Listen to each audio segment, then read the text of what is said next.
Tindakan Mocking menegang, sebagai seseorang yang telah mencapai puncak realem marsial kaisar, dan pengalaman pertempuran yang kaya, ia secara naluriah merasakan bahaya besar mendekat. Jika dia memilih untuk tidak menghentikan serangannya, hidupnya akan dalam bahaya besar.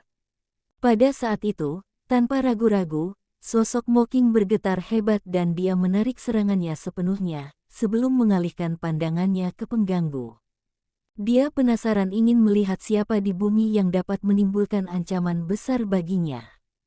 Dengan pandangan sekilas, Mocking tercengang. Tidak hanya Mocking tercengang, tetapi seluruh orang banyak terpana. Itu karena, yang mengganggu, tampaknya gadis kecil yang tampak naif. Seorang gadis kecil, yang tampak seperti berusia 12 atau 13 tahun, dari mana dia mendapatkan keberaniannya untuk berani menghentikan tindakan penatua Mocking. Hati Qin Nan mengendur setelah melihat Putri Miao Miao, ketika dia mengambil napas dalam-dalam dan berkata, "Apa yang terjadi di sini tidak ada hubungannya dengan Anda, saya akan menanganinya sendiri."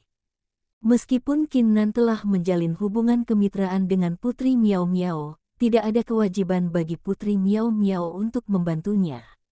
Selain itu, Qin Nan tidak ingin bantuannya, karena dia tidak ingin berutang budi padanya.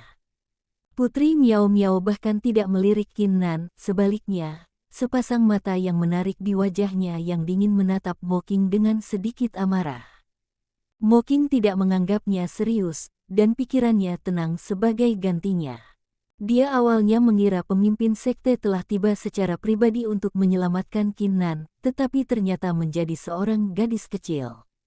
Dia hanya seorang gadis kecil, mengapa aku harus takut?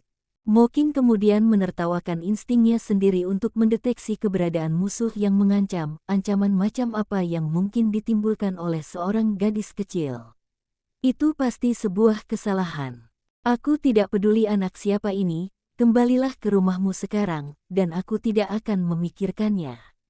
Mocking menatap Putri Miao Miao dengan sikap menghina. Kamu yakin? Putri Miao Miao tertawa tiba-tiba, itu menarik seperti mekarnya bunga, karena sosok mungilnya mengambil langkah besar ke depan. Pada saat itu, aura penindasan dari realem marsial Ancestor dipancarkan seperti naga yang membubung ke langit. Ekspresi kerumunan benar-benar berubah, rasanya seperti ada gunung raksasa yang menimpa mereka dengan cara yang mengerikan. Ekspresi Mocking berubah kaku seketika, saat matanya dipenuhi dengan sedikit teror, menyebabkan tubuhnya bergetar dengan kuat. Apa yang sedang terjadi? Seorang gadis kecil memancarkan aura realem marsial Ancestor. Gadis kecil yang cantik ini, dengan penampilan berusia 12 tahun, adalah pakar realem marsial Ancestor yang menakutkan. Kamu, wajah Mocking dipenuhi dengan kejutan, saat dia mengarahkan jarinya pada Putri Miao Miao, benar-benar kehilangan sopan santun dari sesepuh ketiga murid dalam, atau ahli realem marsial kaisar, dia terus bergumam, tidak bisa mengatakan satu kalimat pun. Apa, kamu? Tutup mulutmu. Putri Miao Miao menjadi marah, dan melambaikan tangannya. Pak, Mocking menjerit, dia merasa wajahnya disambar binatang buas, yang sangat menyakitkan, menyebabkan otaknya berdengung. Kerumunan murid menjatuhkan rahang mereka, ketika mereka melihat penatua Mocking yang kejam mengetuk terbang oleh tamparan. Kamu berani memukul seorang penatua, aku bersumpah aku akan. Mocking bereaksi dengan cepat, sejak kapan dia ditampar setelah menjadi penatua ketiga murid batin dan ahli realem kaisar marsial puncak, yang menempatkannya tinggi-tinggi. Pada saat itu, dia menjadi sangat marah, dia sepenuhnya lupa bahwa gadis kecil di depannya ini memiliki kekuatan realem marsial Ancestor.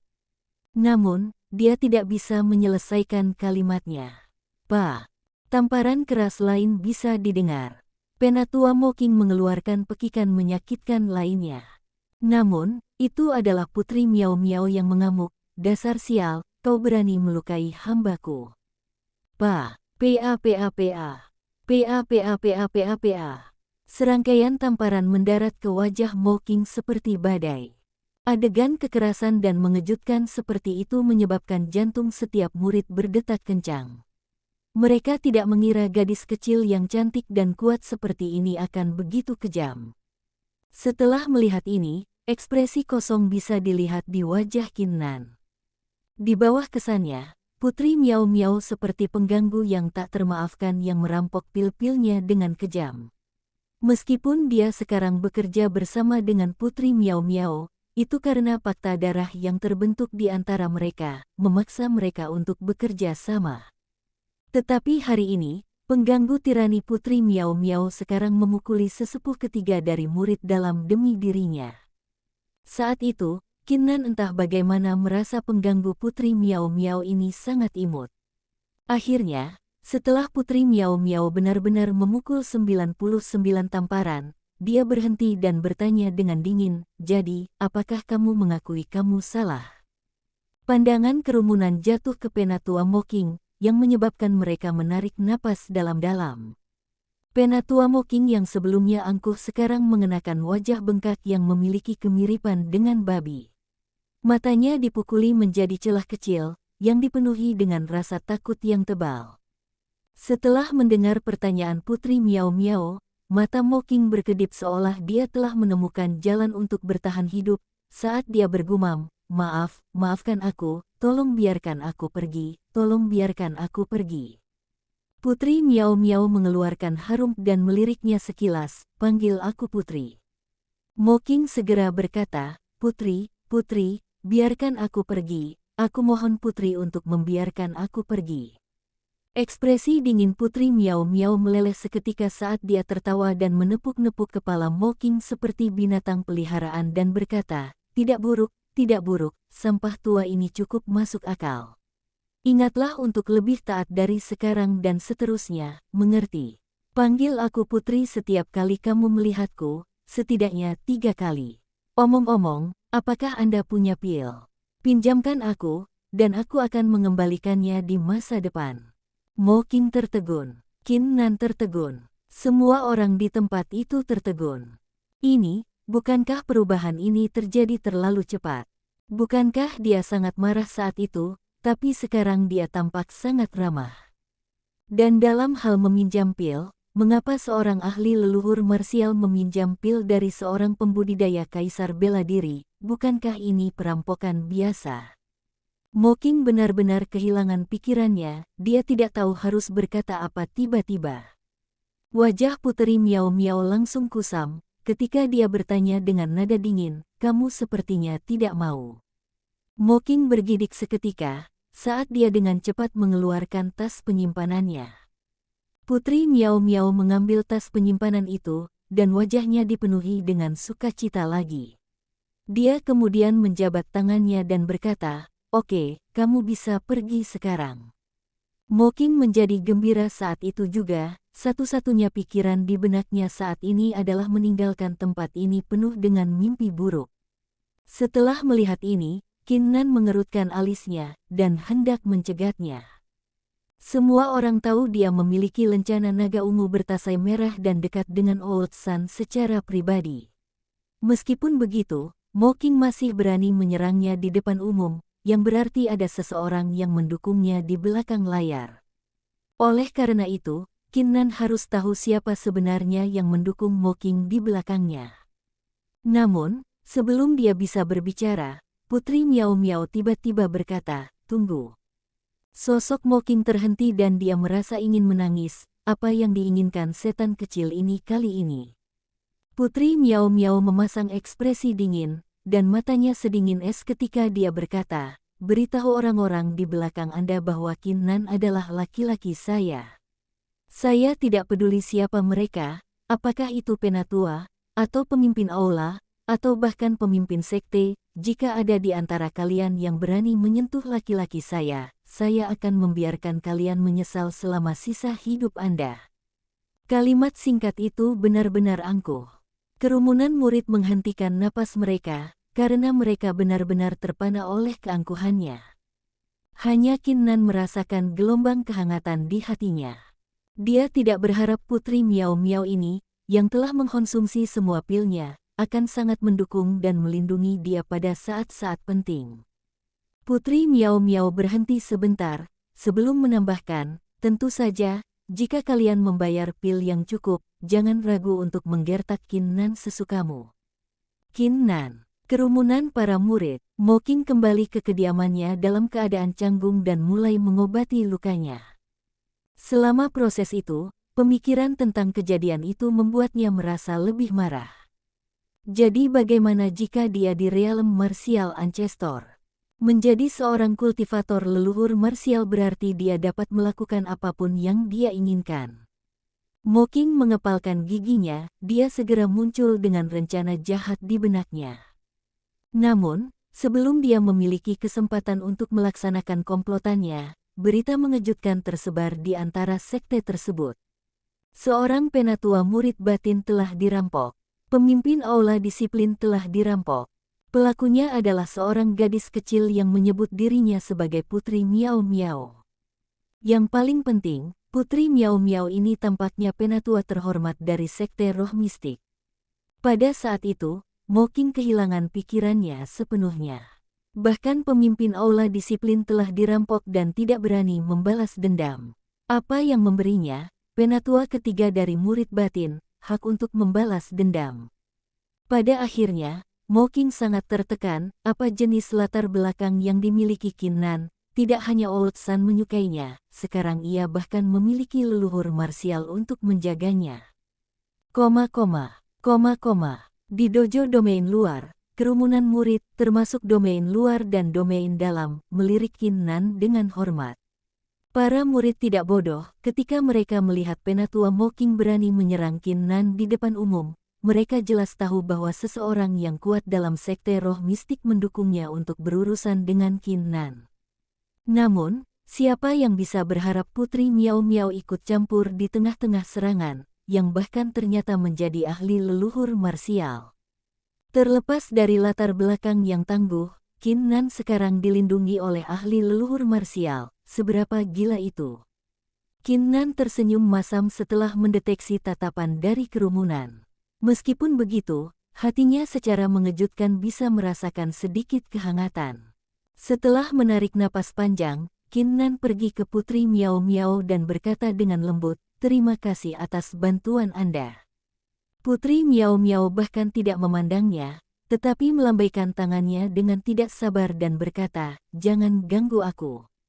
Setelah mengatakan ini, dia mulai bermain-main dengan tas penyimpanan di tangannya dengan ekspresi gembira, matanya berkilau dengan sedikit.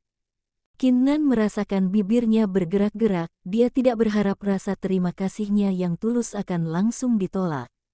Setelah ini, Qin Nan duduk di tanah dan mulai bermeditasi untuk menyembuhkan lukanya. Setelah beberapa saat, sinar cahaya mendekati tempat dari langit, yang ternyata adalah pria tua berambut putih.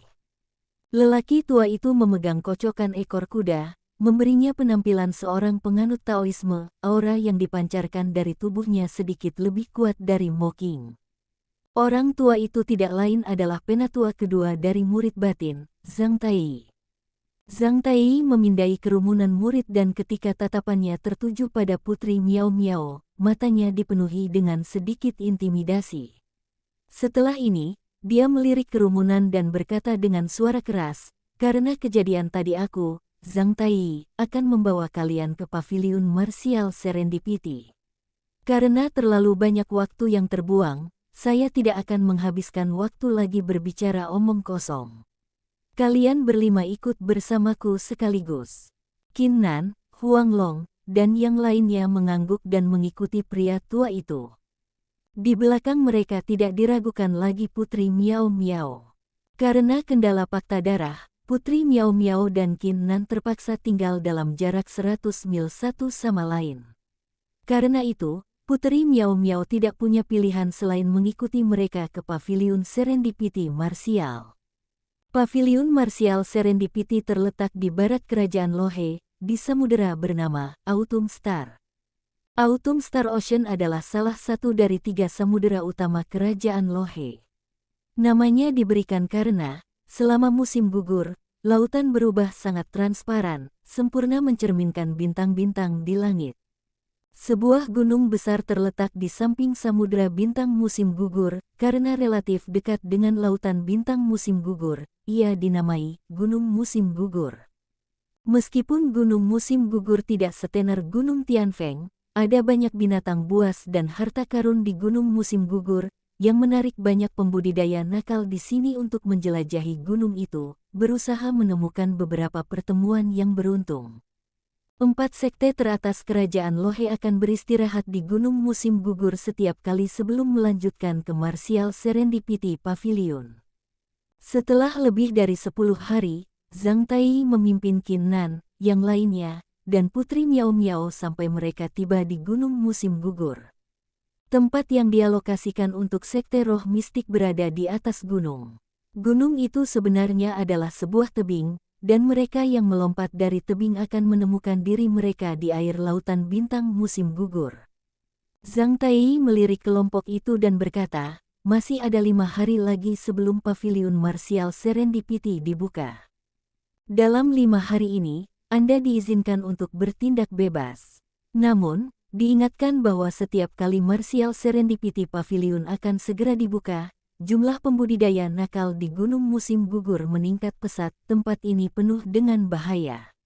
Cobalah untuk tidak memiliki konflik dengan siapapun di sini. Anda masing-masing mengambil salah satu dari lencana ini.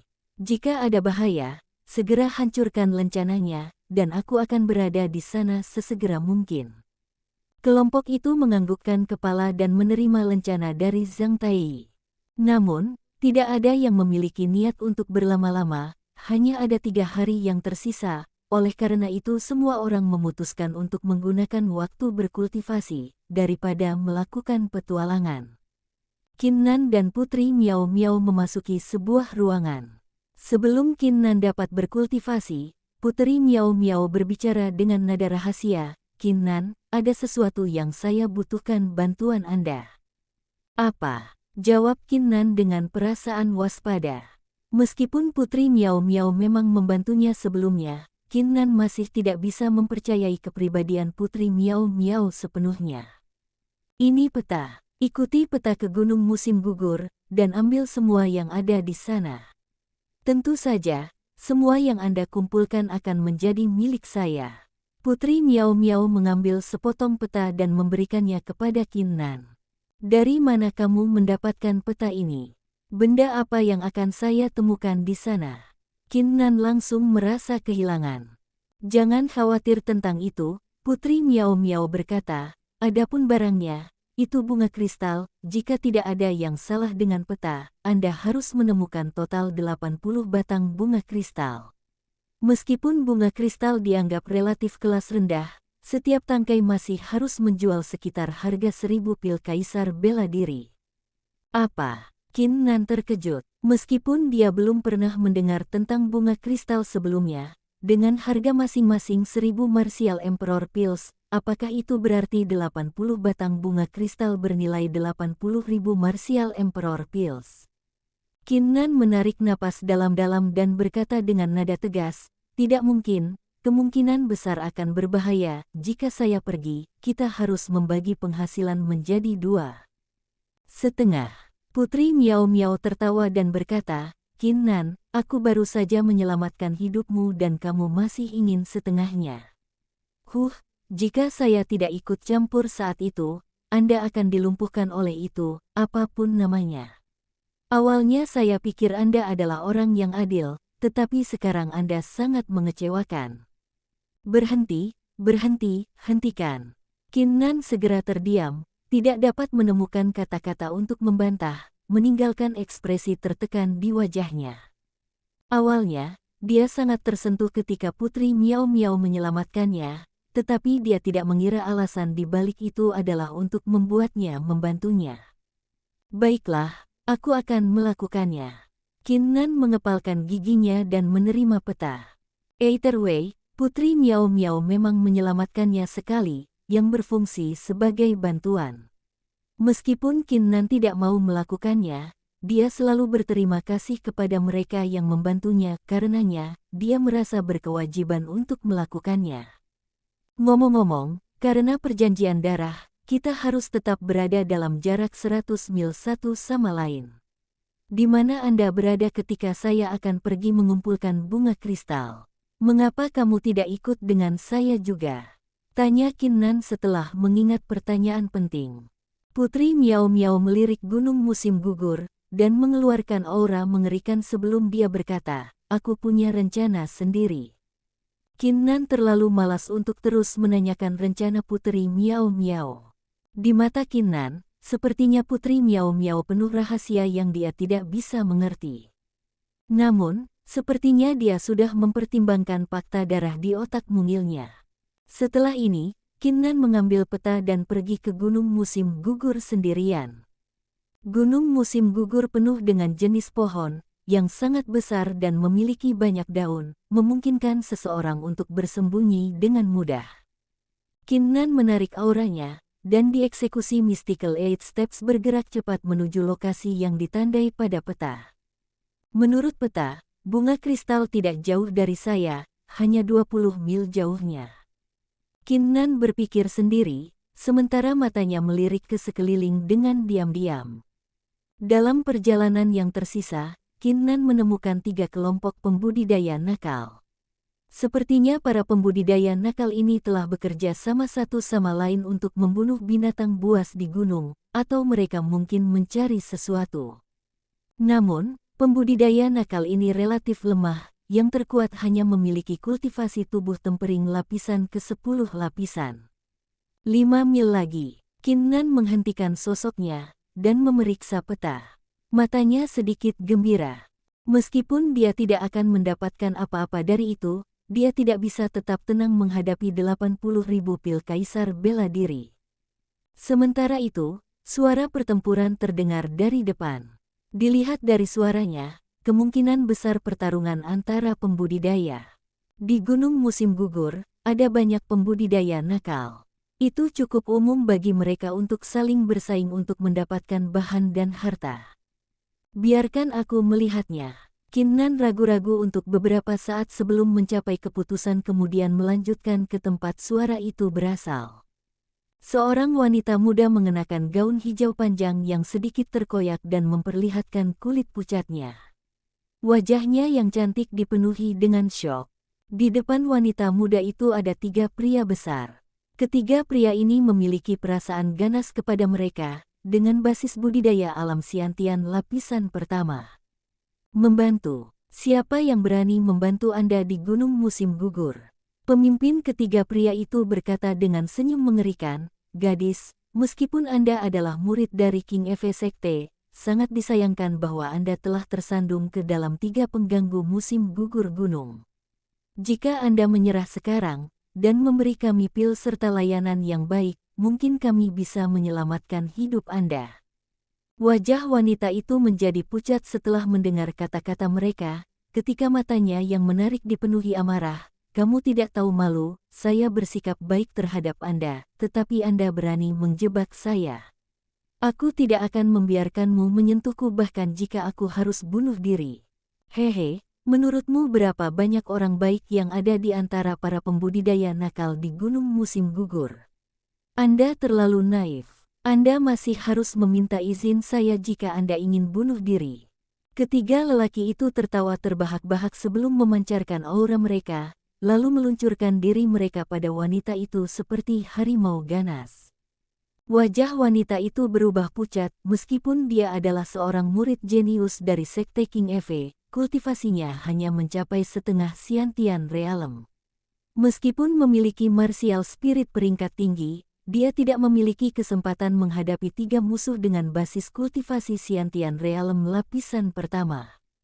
Setelah memiliki pemikiran ini, sedikit keputusasaan melintas di matanya. Apakah ini akhirnya? Tanpa ragu, Qin Nan yang diam-diam mengamati bermunculan dari tempatnya dengan menginjak-injak.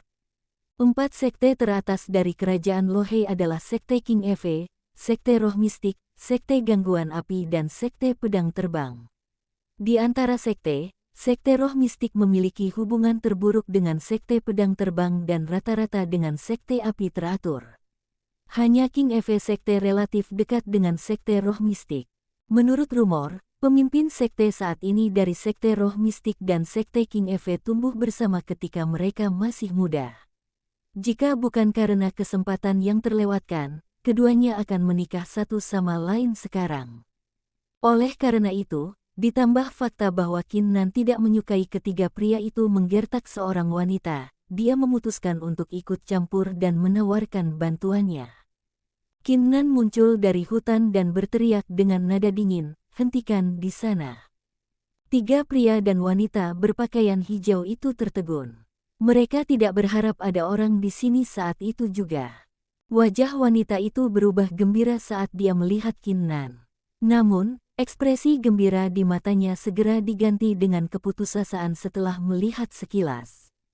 Ketiga pria itu melirik ke arah Qin Nan juga dan hampir tertawa setelah merasakan basis kultivasi Qin Nan dari auranya. Pria muda ini hanya memiliki basis kultivasi setengah Xiantian Realem. Wajah wanita itu berubah kusam pada saat itu. Harapan kecil yang dia miliki segera hilang dan dia berkata dengan nada putus asa, "Kakak, terima kasih atas kebaikanmu, tetapi kamu tidak cocok dengan mereka. Anda harus pergi sekarang. Satu-satunya permintaan saya untuk Anda adalah memberitahu sekte King Eve apa yang terjadi di sini sehingga kakak senior saya akan dapat membalas saya." Setelah mendengar ini, ekspresi ketiga pria itu sangat berubah. Jika apa yang terjadi hari ini menyebar, mereka akan berakhir menghadapi pembalasan sekte King Eve. Pada saat itu, ketiga pria itu mengeluarkan niat membunuh yang kuat. Salah satu dari mereka mengeluarkan senyum menyeramkan dan berkata, "Anak muda, Anda memilih jalan ke neraka dan bukan ke surga. Jika Anda mencari mati dengan putus asa, saya kira kami akan memberikan Anda." Sebelum pria itu bisa menyelesaikan kata-katanya, refleksi pedang dari tebasan tiba-tiba muncul.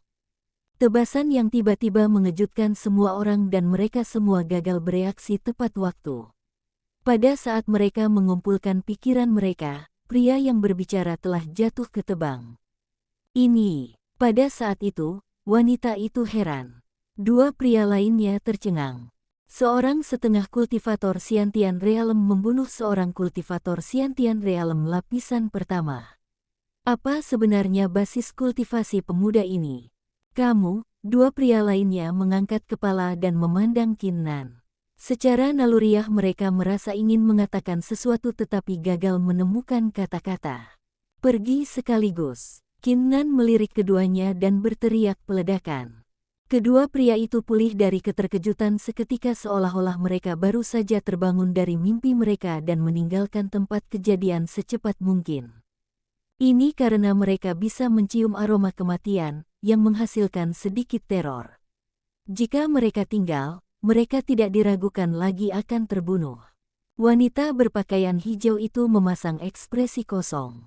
Dia masih tidak bisa mengerti bagaimana tiga pengganggu gunung musim gugur yang kuat dan menakutkan dikalahkan begitu intensif hanya dalam waktu singkat. "Kakak laki-laki, kamu," wanita itu akan mengatakan sesuatu. Dia akhirnya bereaksi, matanya dipenuhi rasa terima kasih, dan berkata, "Kakak, terima kasih. Terima kasih banyak. Kalau bukan karena bantuan Anda, saya khawatir." Qin Nan meliriknya dan sebelum dia selesai berbicara, sosoknya menghilang di antara hutan dengan berkedip.